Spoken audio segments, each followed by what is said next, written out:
welcome to the Board Game Live. I'm Seppi from Fight in a Box. This is Becky from Rainbow Bunny Bop. Becky, tell people, our today's topic, of course, is easing into a new content channel. Becky, give the elevator pitch for you and your company. Elevator pitch for Rainbow Rabbits? For Becky, I am a marketing genius. That's what you should start with, because you are. I'm a marketing genius. And then my gaming company is. Okay. So I'm a marketing genius. No, I have been doing I started doing social media and for BlackBerry. Well, I did social media before that, but officially. So I've been doing social media for 20 years.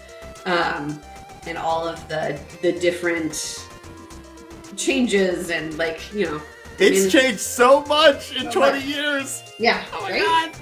MySpace pages, Facebook apps. So yeah, that's what I do. That's what I do to pay the bills. I've been doing it for forever.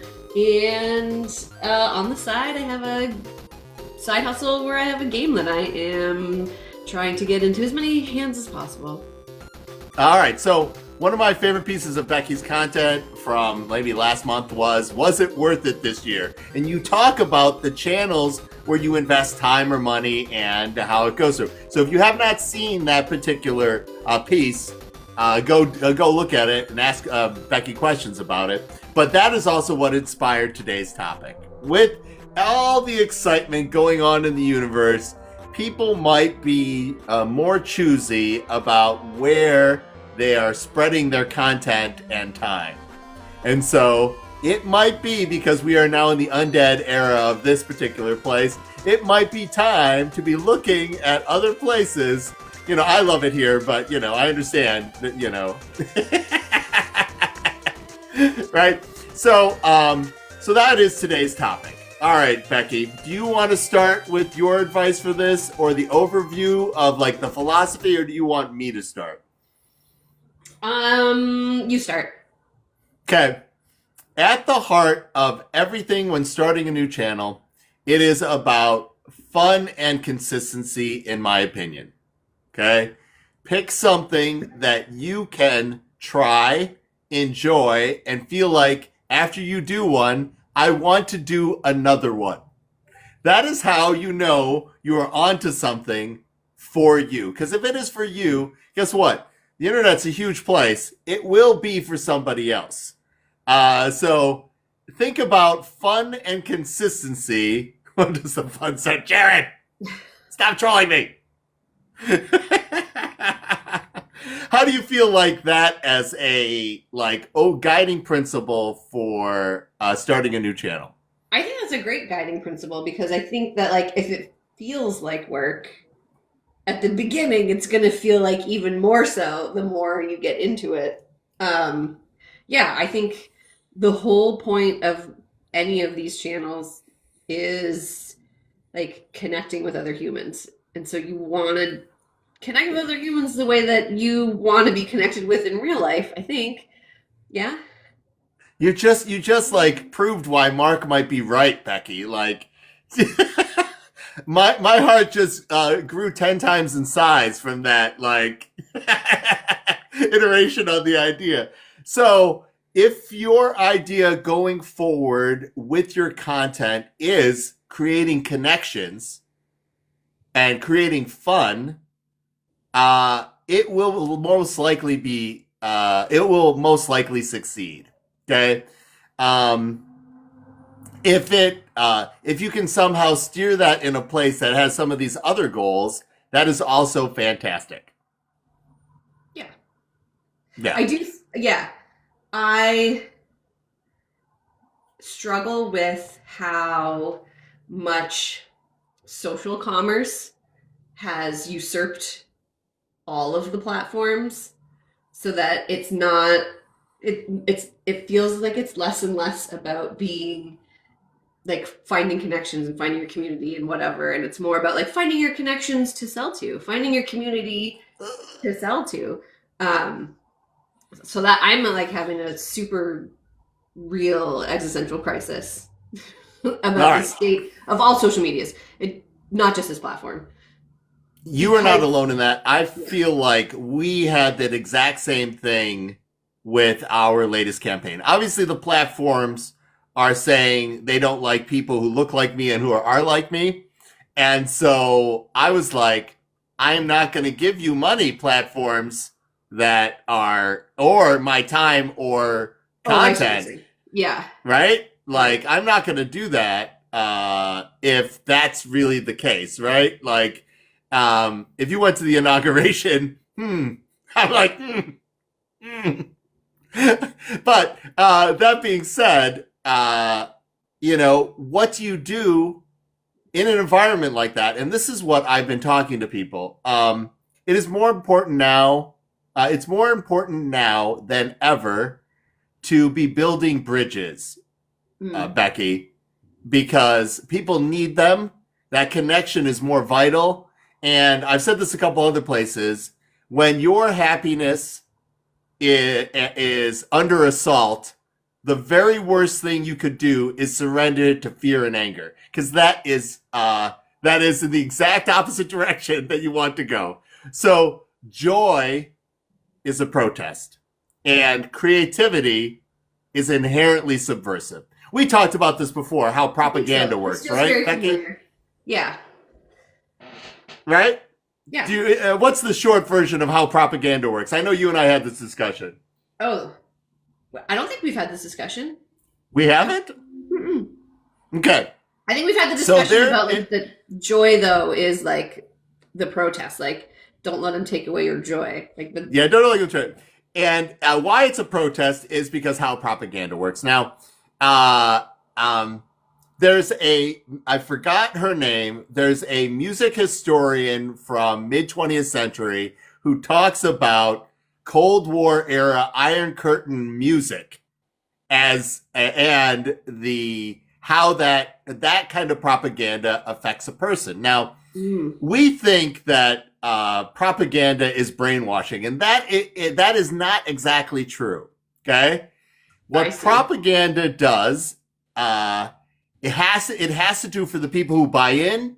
It has to work for the people who are negatively predisposed, and it has to also work for the people who opt out. So Huh. it has to work for all three groups. And do you know how that works, Becky? I don't. But I feel like we're gonna get to the Super Bowl performance at some point. Right. So Okay. the answer is functionally through repetition, whether you like it, you hate it, or you opt out of it, the constant repetition beating your brain precludes the idea of other ideas. Like you cannot go to Lenin Square and see it without the statue of Lenin. You cannot go Mm. to this place and imagine it a different way. You cannot imagine change. You can't imagine a world where things are different, like where you make a difference. So what it does is it paralyzes your brain through boredom. Interesting. So you do not think about solutions. That is what it's designed to do. It's not designed to get you to agree. It's not there to, they like that, of course. It's not there to get you to hate it. And then it's not there to, but it is there to paralyze you to think that there are no other possibilities. Hmm. And humans have, and that has to, the reason there, it has to be repeated so many times is that's against human nature. Humans are always like curious and looking at different things, but through the constant repetition, and you understand how that works in social media, you've been working on it forever, right? It is through this constant repetition that this environment is created. Like it pens people in. So when I say joy is a protest and creativity is inherently subversive, it is if you take this as the definition of how propaganda works. Like anything that you do that gets you to think differently is inherently subversive. Mm. I like that. I like that as an idea.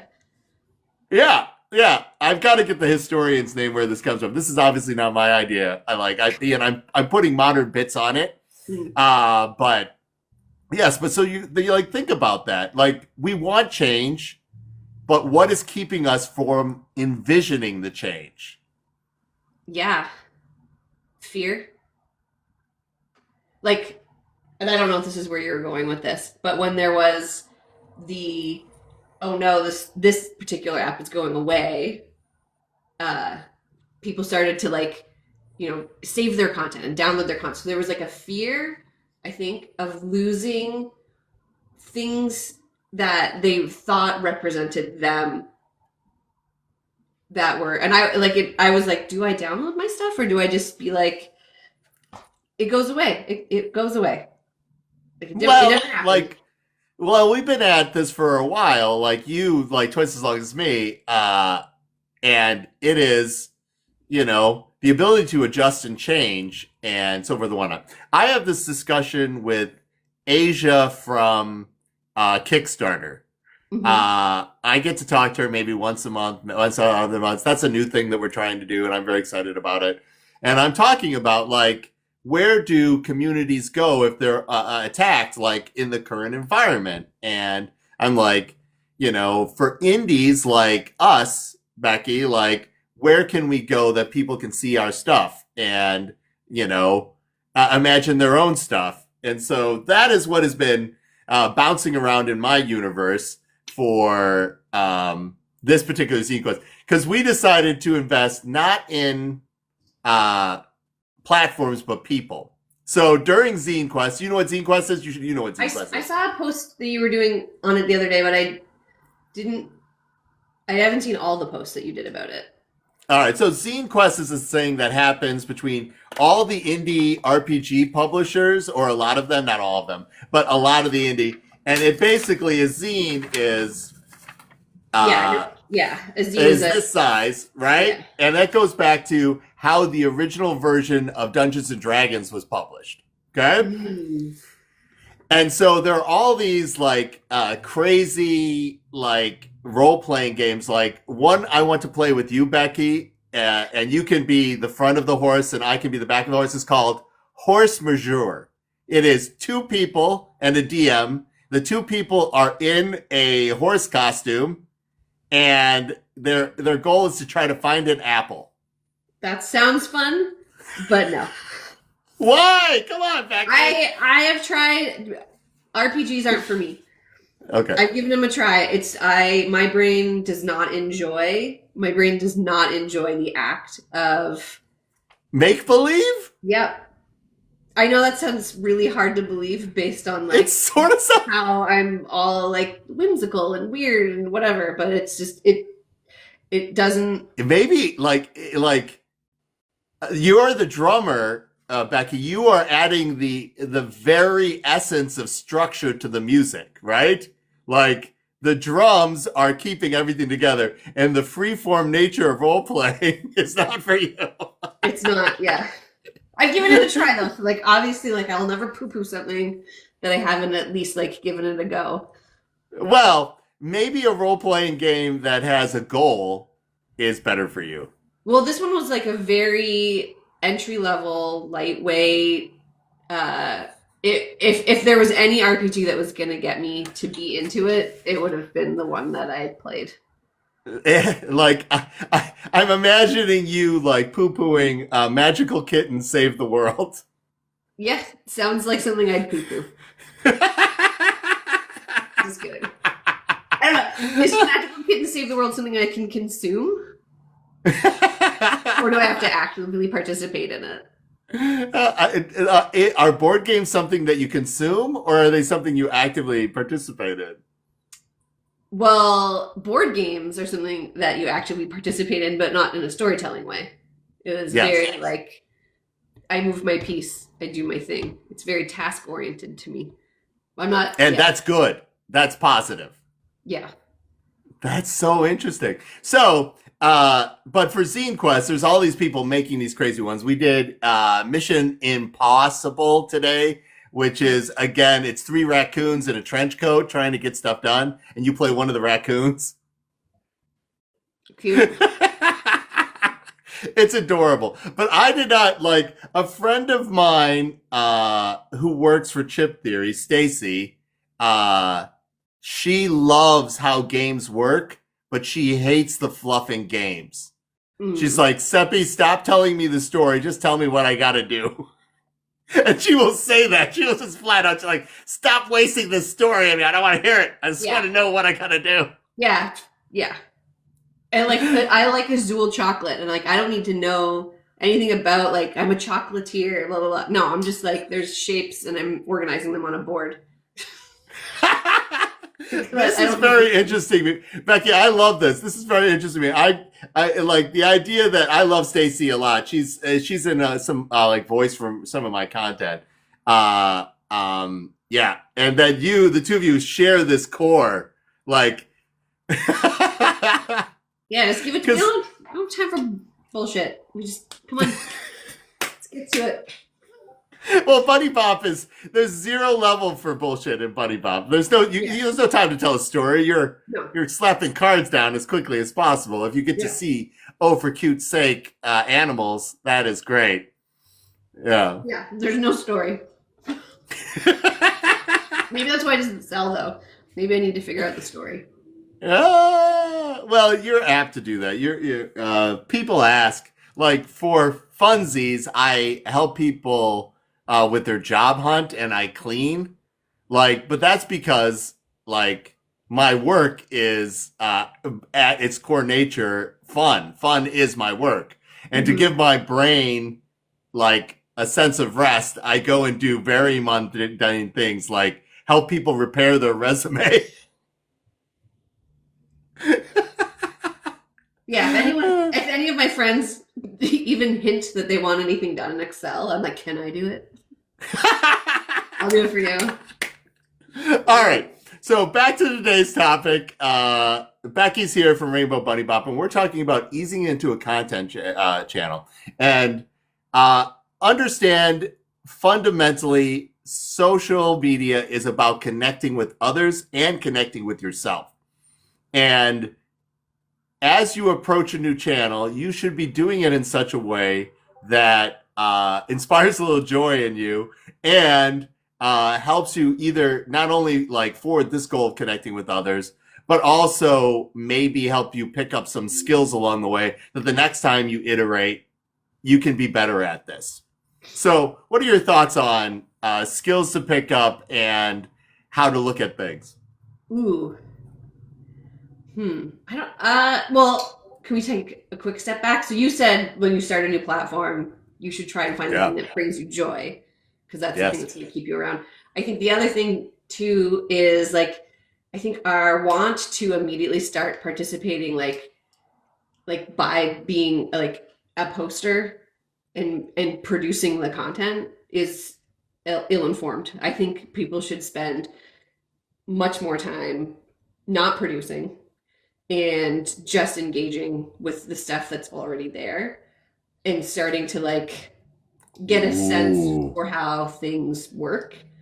Because then I think if you do that, that'll lend itself more to like, on TikTok, it was sort of like the skills that people had to learn for TikTok was like, shoot, everyone's doing these cool things where there's transitions. So like, people had to learn how to do transitions, how to use like the editing suite inside of TikTok. And then there was people that were amazing who probably like came to the platform, saw that that was a thing that people were doing and went, aha, I know that that's something that I knew I need to learn. I bet you very many people need to learn this too. I will post content that shows them how to use all these tools.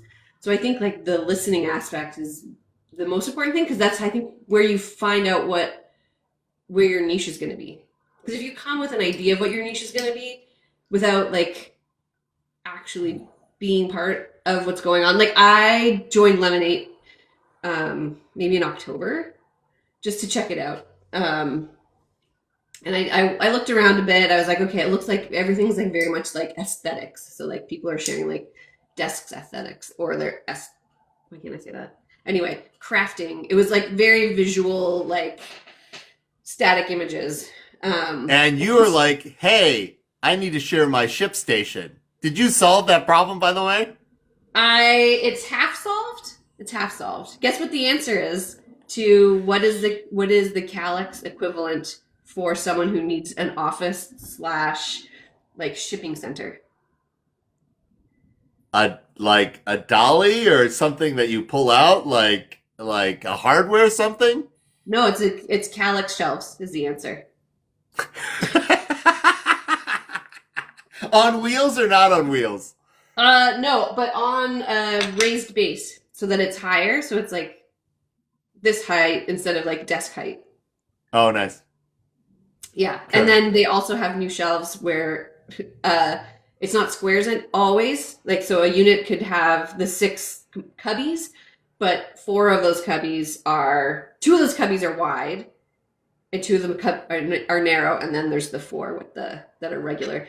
Ooh. Which was why I wasn't interested in Calyx in the first place. I was like, it's not flexible enough for me. Like half the shit I need doesn't fit in this perfect square. Um, In a way that's copacetic. yeah, Yeah. yeah.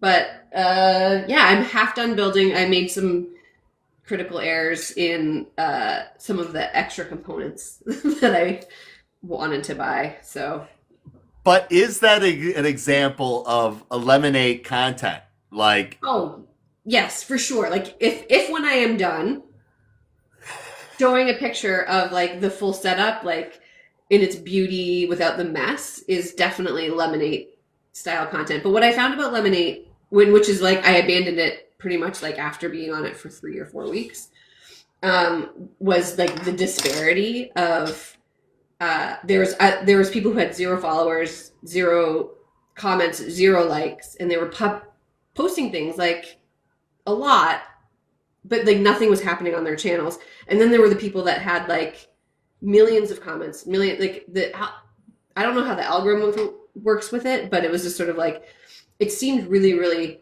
hard to find your niche. And I had tried to like comment on some people's things like, oh my gosh, that looks so cool, like there was some game content, and it just didn't lend itself to the type of community building that I like about TikTok. So I was like, not for me. I understand it's an area for improvement, but I love that as advice.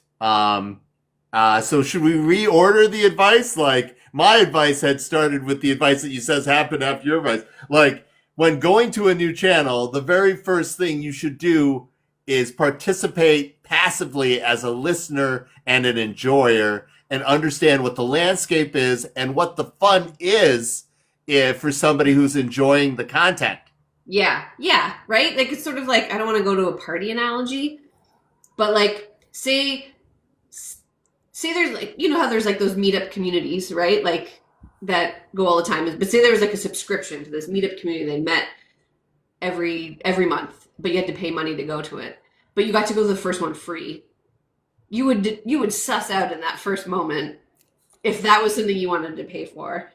Right. Again, right? It's just the same thing. It's just like, does this feel like a thing that is worth my time? Because time is like way more expensive than money, or way more valuable than money.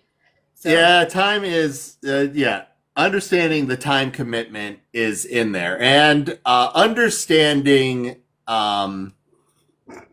to the other end of that, like let's say Board Game Geek is a perfect example. Understanding how people are having fun there and mhm. what kind of people are having fun there, right? So for Board Game Geek, I think the thing that keeps people coming back is the fact that they can record their plays on the Board Game Geek app, right? Yeah, And then lists, like if you want like a hierarchy of games judged by that specific community, you can participate in those lists in an interesting way.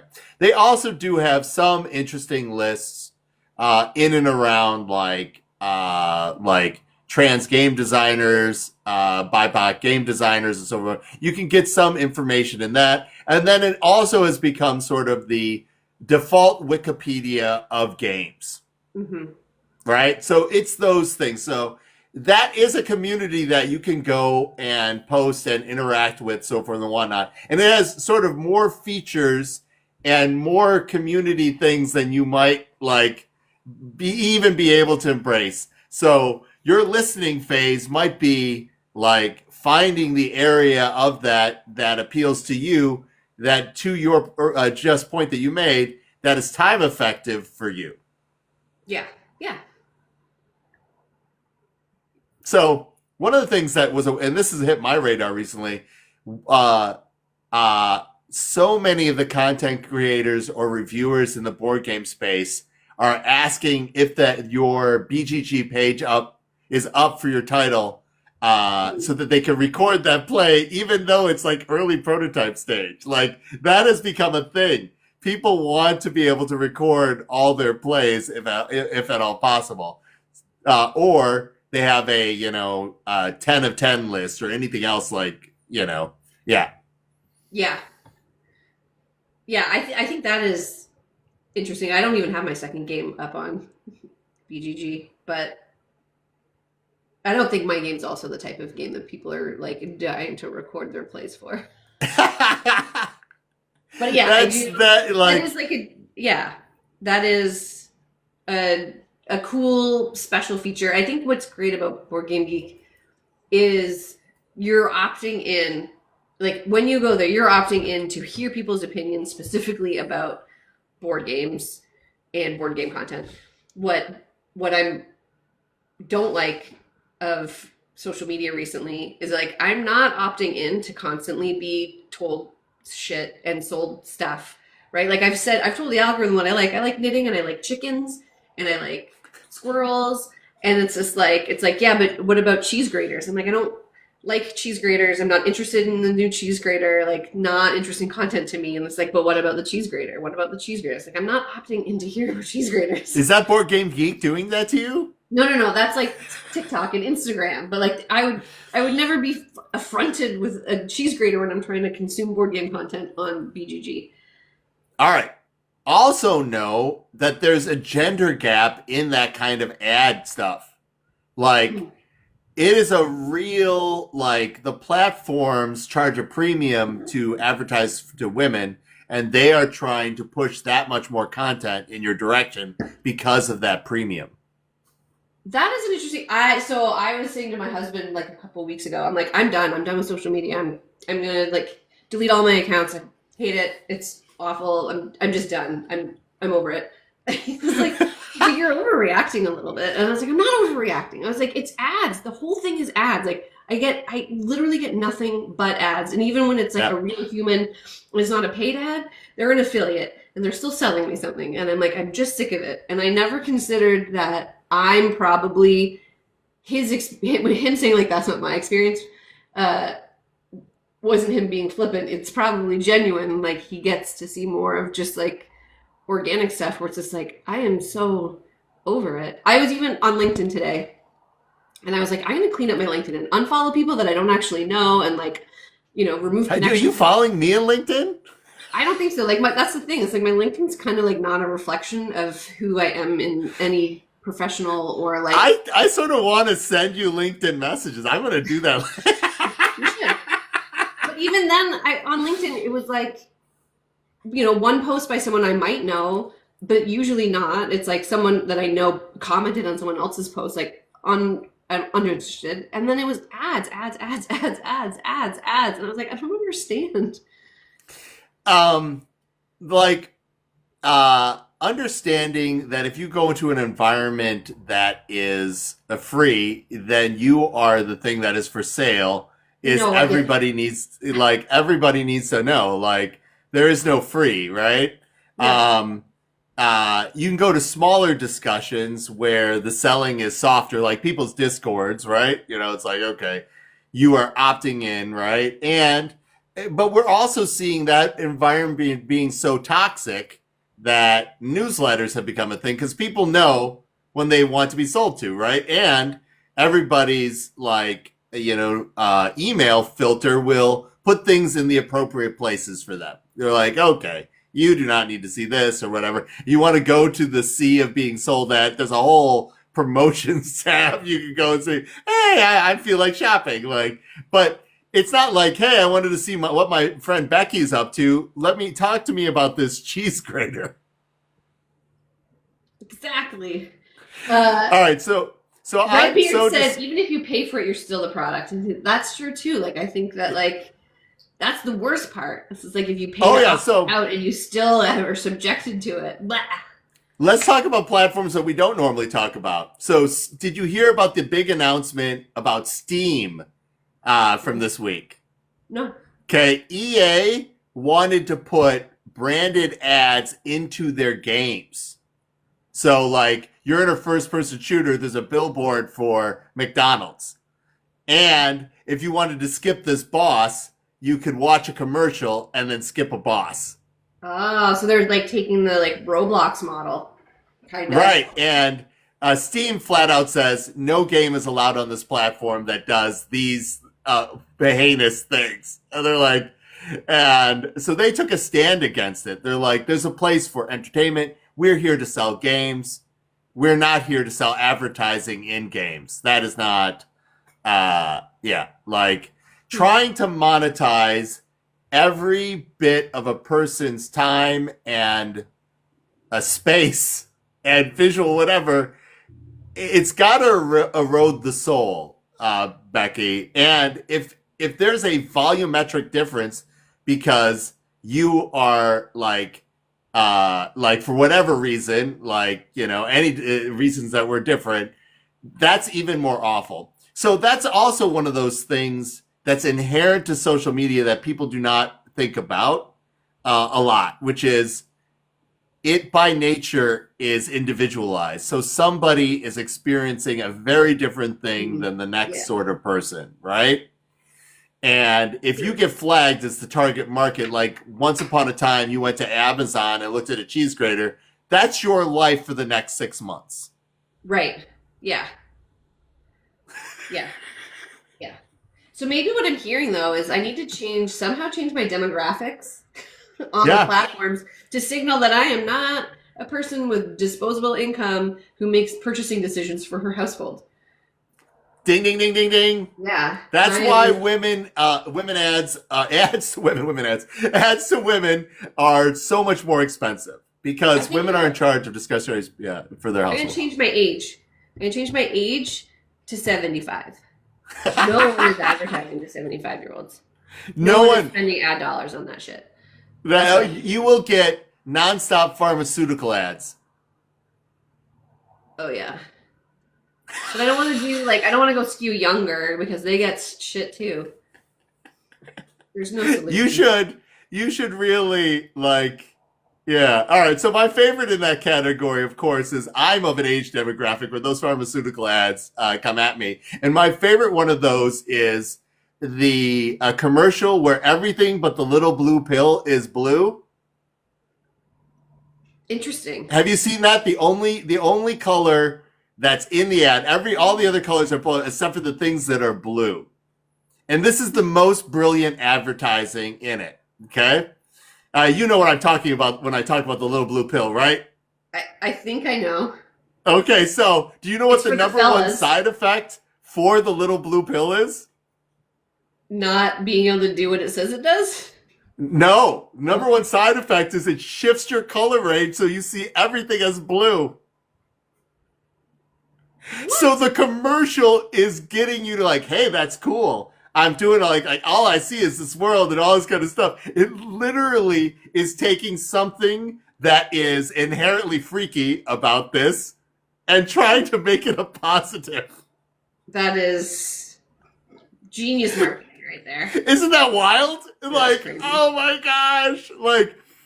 There's someone who was doing like the benefits, features and benefits statements at that company, and they're like, this goes back to your earlier point. Like when you go to a platform, spend time listening and then ask yourself why this is successful and why is this way?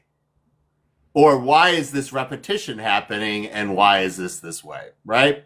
Mm-hmm. And after you do that and after you find your joy, setting up, I think the third thing that a person does when they should go to their start a channel is figure out what their overall goal is for the channel, right?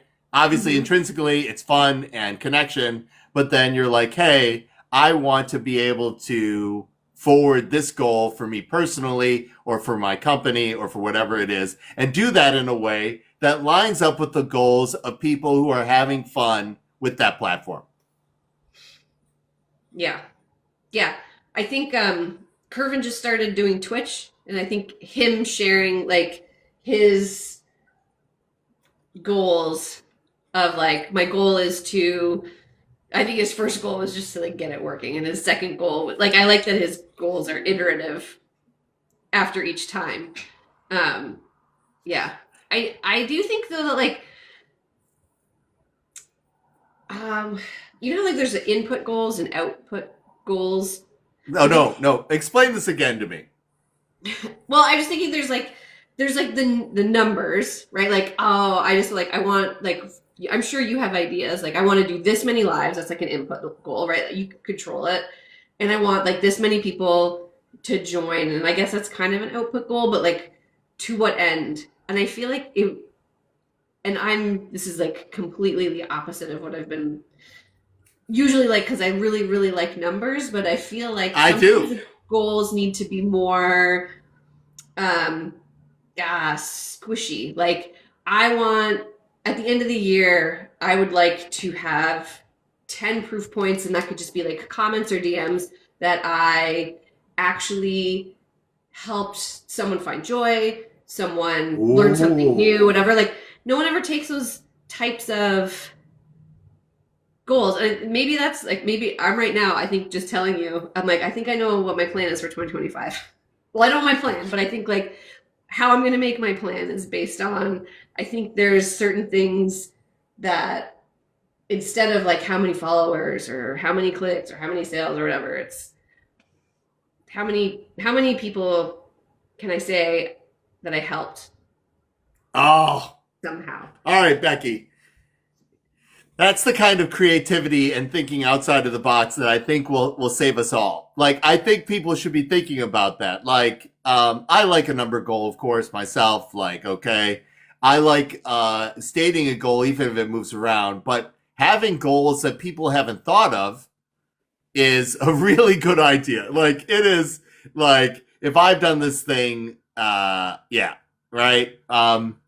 For our shenanigans, if somebody does, like, I know you're not about zines and RPGs, but if we have this tagline that if any of the people who watch our content go and support any of these zines that we highlight, we want them to tell the person that Kaiser Cucumber sent them, because that is just funny. And like I had one of these content creators come find me after this. He's like, I had no idea, like what is this Kaiser Cucumber? Like, I didn't know if I needed to delete this comment. Like, what is going on with this Kaiser Cucumber? Like, it is just a little level of hysterics that also breaks up people's. Yes, absolutely. Pick goals that might not be as numerical, but that you can still either pass, fail, know that you acknowledged. Yeah. Like when I posted about the IKEA shelving thing, like, or my shelving, like my goal was to literally, and I didn't achieve it because no one gave me an answer, but my goal was like, someone must have already solved this problem, right? Turns out no, or like I don't reach enough people to have found an answer. I did end up like finding stuff on YouTube, but then like the secondary goal was like, did I learn that other people are also having this problem? Yes. So then that can inform like, all right, I heard other people have this problem. I think that when I have my solution, I should probably share it back.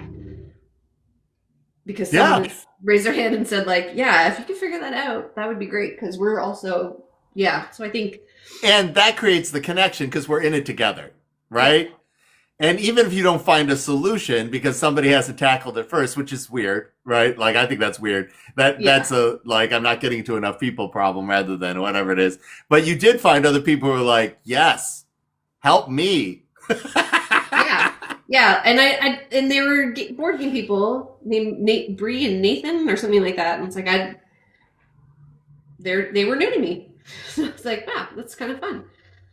All right. So High School Musical soundtrack. I think Nicholas, Seppi, and I are both too old for that. If he had said Glee, I might have been able to do something with Glee. Saved by the Bell? Yeah. Oh, yeah. Screech. 90210. Yeah, let's do it. Okay, sure you got it. Things are going great, and they're only getting better. Your future's so bright, Becky. You got to wear shades. I like that. We're all in this together. All right, we had number one. If you're going to go to a new place, first start by listening. Number two, find a core something that you want to do that inspires fun, connection, and joy in you. Number three, line that up with some sort of goals, and those goals can be unconventional. Like, that's absolutely fantastic. Like, you should pick a goal. And then number four, what do you think is a good number four? I have an idea for number four, but do you want to go first? Ooh. I would say number four is like when you're ready to start putting your mark out there to be okay to fail and get it right. I think that's internalized. I'm going to put that after the one that I have, which is identify and start practicing. And this is actually, to your point, the skills that you want to do, you want to acquire to be able to make the kind of content that you want to make. Right. Right? You were leading me to that water hole earlier, and I changed directions. But what skills? We'll put it down there. Yeah, well, we're working together with this, Becky. Like, I think people should be comfortable experimenting with content before we're being worried about failure. Yeah. 100%. I know that's, as people, I think we can do that.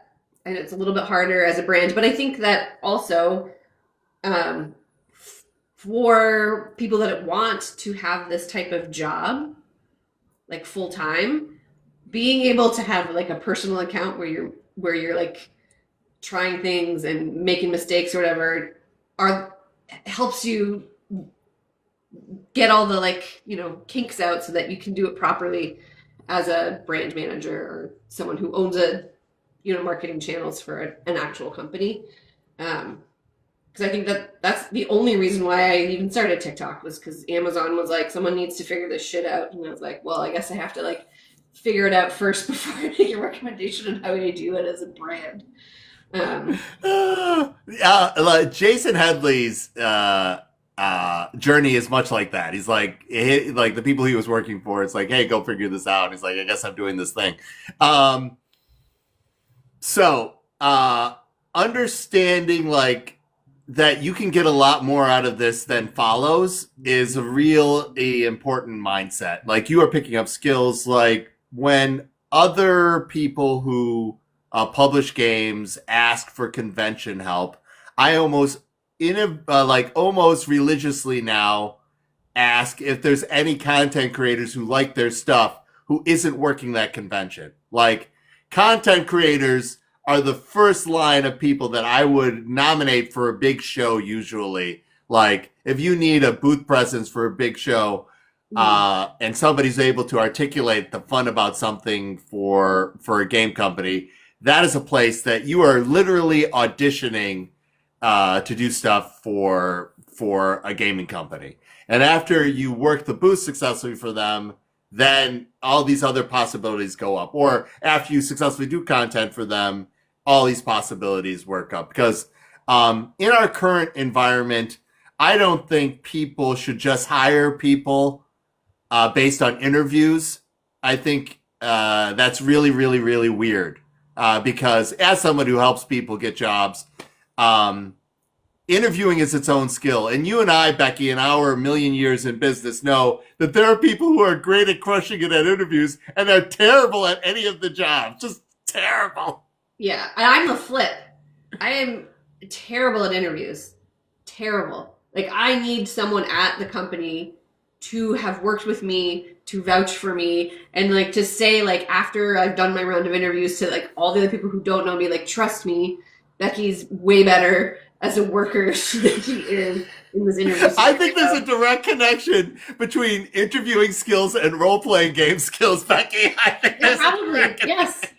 Probably. Yeah.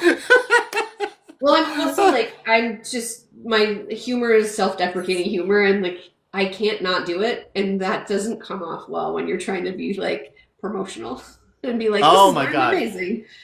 I self-deprecate. Yeah. I self-deprecate so hard that it goes all the way back around. Like, this guy is either an idiot or a genius. Like, and by the end, then I bring the numbers. Like, this is how I've succeeded. You don't have to like me. You should like my success. And boom. Like, yeah. One of the reasons that I help people get jobs and help people with interviews and so forth and whatnot is at the heyday of .com, when I was VP of places, the average tenure of people who did my job was 18 months. So just to be in my position, I was, and mine was like 2 years. I was constantly on the train of finding another something, right? Because even okay, I get the job of running your department. I've got 6 months of figuring out what we do, how we do it, and getting everybody underneath me. And at one time, I had 27 direct reports, Becky. It's a lot of people. It's a lot of people. That's a lot of people. I took that company from 32 to 55 in 2 years. And then after that, they're like, we're going to keep your whole department. It's you we don't like, Seppi.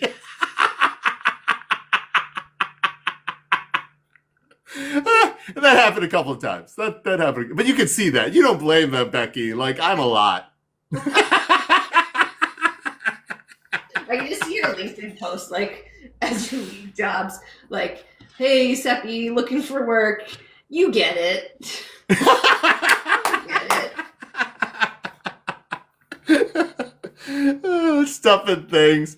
But to the point at hand, the relationships you build while doing this give people real insight on what it's like to be around you, work with you, or have you work on their stuff, right? When I coach people for interviews, I generally tell them, you're really trying to get them to, number one, remember you, so please be telling stories. And number two, give them a sense of what it's like to work with you, because they are hiring their coworkers. They're not necessarily, depending on how big the company is, they're not hiring a set of success metrics to my story, right? Like, I was very successful, but I was not likable. You're in is it Simon Sinek that has like the quadrant of like trust and performance, and you were in that top quadrant of trust, low trust but high performance? Yeah, super. Like, I never wanted to argue with anybody. I was just like, hey, look at the numbers. And they're like, but I hate you so much. I'm like, yeah, but look at the numbers, but I hate you so much. Because numbers are hard to argue with. They are. And that made me more insufferable, Becky. That made me more insufferable. Yeah, it was definitely a thing. But as we diverge in and around that, okay, so to list our things, number one, go to the platform and see what kind of fun the people who love like being there are doing, okay? And then line yourself up with something in and around with a basic understanding. Before you start posting, understand the environment that you're going to. Number two, find something in you that is fun, that connects with others, because that is the only thing that has that is genuine and has longevity. Okay. Number three. What was our number three, Becky? Failing is okay. Goals. I think it was goals. Oh, setting goals. Yeah, set goals. They can be unconventional goals, because if you have a destination, it will make doing things daily and evaluating your progress much easier, even if they're unconventional goals. Like I think Kervin's first goal was get through a Twitch without crying, and he failed that the first time he did. Like 20 minutes in, he's crying.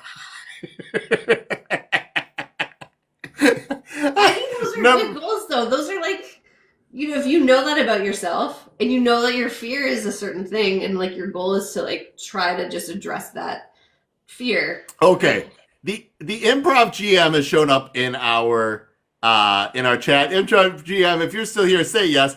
I've literally been talking about you pretty much on the regular with Atlas Games because you love their games. And I do not, if they have not given you the love that you deserve, you should send me an email and I will do an introduction because you are constantly doing stuff in and around like Unknown Armies and Ars Magica. Ars Magica is fantastic. This is all RPG stuff, Becky. Oh, Just okay. Right. But the improv GM. So I talked to them about you because you make their titles seem fresh, and some of those are decades old. But if you have not connected directly with the Atlas Games people, improv GM, please send me a message, and I will hook you up. And you guys should have a better relationship with each other. But that's exactly what we're talking about. Why you go to a new channel is to meet new people, Becky. Yeah, that's true. That is true. Yeah. Like, I did not think that TikTok people would be my people, but I would be so sad if I could not text message you, Becky, with some sort of insane something. I'd be like, I'm doing this insane thing. But now, see, like, we've moved beyond the platforms. But yeah, we needed the platforms to find each other. You need the platforms, understanding that you need the platforms to find each other. And in this exciting time of crisis, building bridges. If people are knocking down bridges or reminding people of why they don't get along, be somebody who is trying to build bridges, right? Like, okay, you knocked down that bridge, fine. I'm going to build another bridge. I'm going to go here. Like, that could be at conventions. That could be, like, in games. That could be, like, on crowd funds. It could be any of that kinds of stuff. Question. Speaking of conventions, yes. Are you going? Isn't there one this weekend?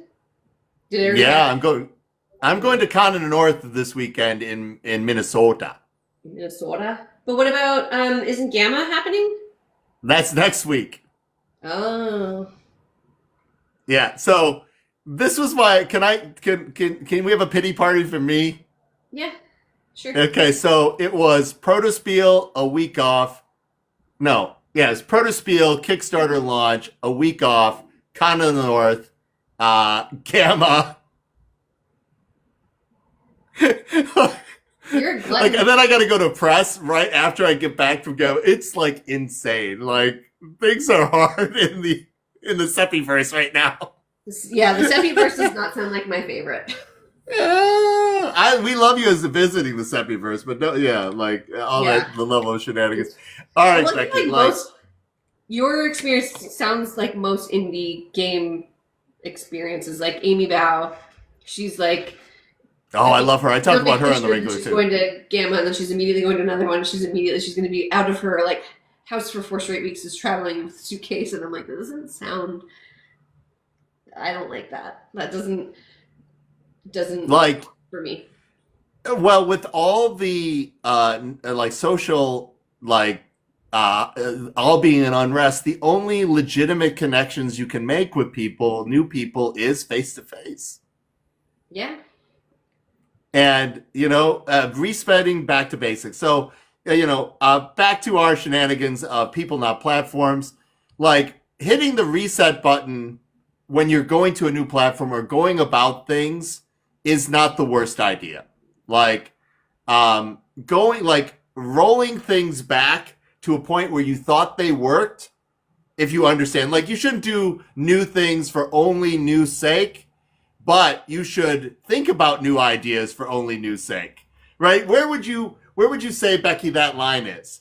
Like, I feel like I haven't seen this before. I'm going to do a little research. Like, is this something that I should try out? How do I stay healthy? It's very difficult. I lost my voice for a month and may have done permanent damage to my vocal cords because of PAX Unplugged this year. Yikes. I'm a big fan of if it if it ain't broke, don't fix it. Right? Like, and I think like uh in marketing as a discipline in general, like we're always trying to like, it's got to be new, it's got to be new, it's got to be new, it's got to be different, it's got to be new. I'm gonna do it this way. And it's just like, what you can definitely get away with the same creative for a very like you don't need to be updating your Amazon storefront every week and like it's fine. Like you don't need to constantly be reinventing things. I All think right, you let's desire talk to about be that. like things are fine how they are. Yeah, things how far like picking and choosing a part of your content strategy and being a new place, understanding when you're going to update stuff is really, really, really important, right? You do not need to be constantly throwing new things at a person. In fact, that is massively detrimental. Like, if you need to make it so that somebody who's seen it before or maybe scrolled through it before might now like recognize enough of it that it becomes visible. Like, folks should not think about content as pass fail. They should think of content like visible versus invisible. And the more repetition that a person goes through, the more fidelity and the chance that a person can see it. The number one problem with Conquest Princess isn't the game design and isn't the art as a function of art. The problem with Conquest Princess is nobody has games like it in their collection. So when it is out someplace, if they're not specifically looking for it, or it's in a place where people have to look at it, it is invisible to them because they do not see that it is for them. They see a Steven Universe purple robot and they're like, I don't have any Steven Universe purple robots in my collection. Like, that must not be for me. Mm. Right? Yeah. But yeah.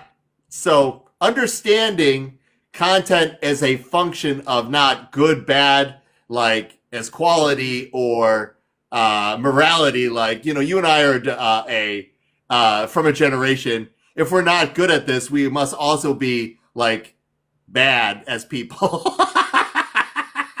Like, good people succeed, like bad people fail. Like, no, that's not how this works. Like, lucky people succeed, hardworking and lucky people succeed, right? Yeah, that's definitely a thing. Hey, is that Tin Robots? Thank you so much. Yeah, so yeah. All right. So we talked through our various points. We're into the wrap up, Becky. I love this discussion with you. Thank you for coming out of your ban of social media to participate. I haven't decided yet. I haven't decided if I'm still gonna like just cut loose and just not exist on social media anymore. I think you should do that for. I think you should do that for 6 months, 12 months, like 6 weeks, 4 weeks, like, and just say, I just don't need this right now. And until work drags you back, just be off of it. Yeah. Except for the Wednesday board game live, you are required to keep that for as long. And this is going to go away anyway. Like, yeah, I finally got my store down, so my TikTok store is officially down. Congratulations! I know that was a struggle. I know that's a weird thing to feel like success over. Now I just got to shut down my Walmart store. Yeah, just do it. Yeah. And if Amazon continues the way Amazon's acting, they're next. Oh wow. That's quite the deal. That's quite the deal. Alrighty then. So everybody, because normally this is the part where I ask my guests where they can find you next. Everybody cherish every last bit of Becky before Becky goes on hiatus, because Becky is amazing. Otherwise, if you need a Becky update, you can message me and I will text her if she's open to that idea. Yeah.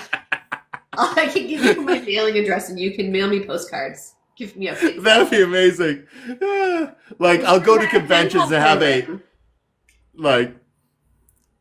that's a good idea. Maybe I will get a bucket of postcards that people can come and write you postcards, and then I'll send them to you. Well, do you remember back in the day, I know we're over, there was like the idea of a chain letter And so like you would get the chain letter, and then you had to like send a letter to 5 people, and then it would tell them like of these, and then you can we do that? Can we do a board game TikTok chain letter? I'll reread how they work. Yeah, we don't want to make them the big spamness, but like a fun physical thing that at conventions there's a living object that. Did you hear what I had to do at PAX Unplugged after I lost my voice? No, what did you have to do? Sign language or? I had a book, and it was an entire conversation with me. And so I would flip through it as I was interacting with the person, and they could have a full conversation with me. You're a dork.